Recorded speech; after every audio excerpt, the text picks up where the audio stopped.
एक गांव में सुंदर नाम का एक व्यापारी रहता था। वो दूसरे गांव जाता और तरह तरह की चीजें लाकर अपने ही गांव में बेचा करता था। एक बार इसी तरह सुंदर गांव से वापस हो रहा था। रास्ते में वो बहुत ही थक चुका था। थकान की वजह से कुछ देर वो आराम करना चाहता था। फिर एक पीपल के पेड़ के पास गया और जाकर उस पेड़ के साए के नीचे लेट जाता है। जो उसका सारा सामान था वो सारा ही सामान वहीं पास ही में रखकर वो वहीं सो जाता है। फिर थोड़ी देर बाद वो गहरी नींद में चला जाता है। कुछ देर बाद अचानक उसकी नींद खुलती है। देखता है कि बहुत अंधेरा हो चुका था। अरे ये क्या, इतनी जल्दी अंधेरा हो चुका। मुझे जल्दी अपने घर जाना होगा। ये सोचता हुआ सुंदर अपना सारा सामान लेकर घर के लिए शुरू होता है। वो जा रहा था कि उसे किसी के हंसने की आवाज सुनाई देने लगी। सुंदर अपने आसपास देखने लगा, लेकिन उसे वहाँ कोई नजर नहीं आया।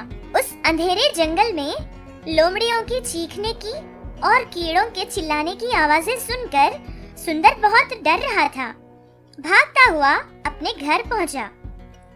उस पीपल के पेड़ का भूत सुंदर के सर पर बैठकर उसके घर पहुंच चुका था।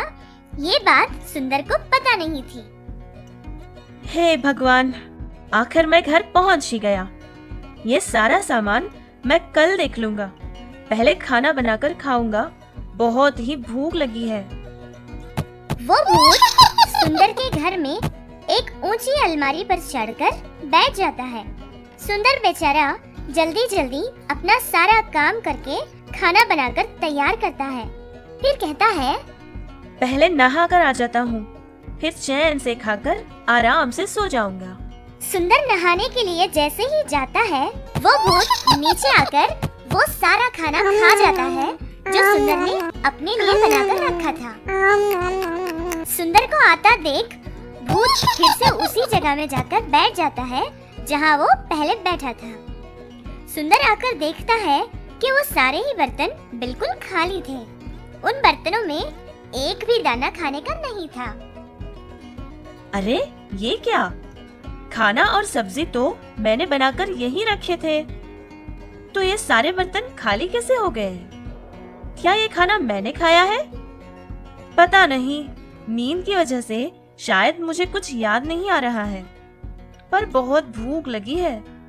चलो पानी ही पीकर सो जाता हूँ। बेचारे सुंदर को ये बात पता नहीं थी कि ये सारी करतूत उस भूत की ही है। उसे ये लग रहा था कि नींद के नशे में उसे ने ही खाना सारा खा लिया होगा।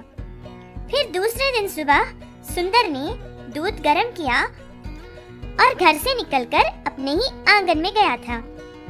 जब सुंदर वापस घर के अंदर लौटता है तो देखता है कि दूध का बर्तन बिल्कुल खाली है। अरे अब दूध कहाँ गया? क्या बिल्ली ने पी गई? लेकिन इतना गर्म दूध बिल्ली कैसे पी सकती है? सुंदर को इस बात का शक भी नहीं हुआ कि ये सारा काम भूत ही कर रहा है, क्योंकि सुंदर को ये बात पता ही नहीं थी। लेकिन वो भुक्कड़ भूत घर में जो भी होता सब कुछ खा लिया करता था। इसी तरह कुछ दिन गुजर गए। सुंदर जो भी खाने के लिए बनाता या फिर खरीद कर लाता था, सारी ही चीजें वो भुक्कड़ भूत खा लिया करता था। ये सब क्या हो रहा है? अजीब लग रहा है। जो भी खाना चाहता हूँ सब गायब हो जाता है। आखिर ये हो क्या रहा है? इसका कारण क्या हो सकता है? किसी भी तरह मुझे इसका पता लगाना ही होगा। एक दिन सुंदर बहुत ही स्वादिष्ट खाना बनाता है। खाने के साथ साथ खीर भी बनाकर खाने की पूरी तैयारी करके चटाई भी बिछाता है और कहता है, अरे वाह, कितना स्वादिष्ट खाना है। ये देखकर ही मेरे मुंह में पानी आ रहा है।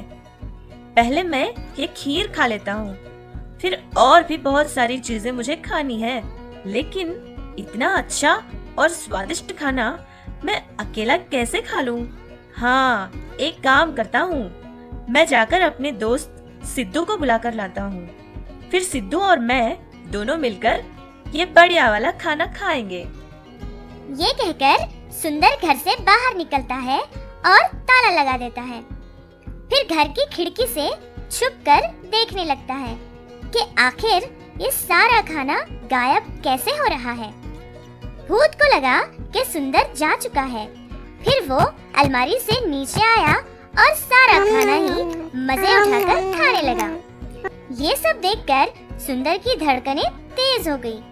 उसे ये पता चल गया कि इतने दिनों से उसके घर में जो खाना गायब हो रहा है वो इसी भूत की वजह से है। सुंदर ने सोचा कि किसी भी तरह इस भूत को अपने घर से भगाना ही होगा। उसने एक तरकीब सोची। दूसरे दिन सुबह उसने मिट्टी लाई, फिर उस मिट्टी को खाने में डालकर बना दिया। फिर मिट्टी से ही उसने लड्डू बनाए, छाछ भी बनाई, लेकिन उस छाछ में सुंदर ने बहुत सारी काली मिर्च डाल दी थी। फिर हमेशा की तरह ही खाने की सारी तैयारी करके कहने लगा, पहले जाकर नहा लूंगा, फिर चैन से खाना खाऊंगा। ये बात सुंदर ने थोड़ी जोर से कही ताकि भूत को अच्छे से सुनाई दे। फिर सुंदर वहां से निकलकर चुपके से देख रहा था।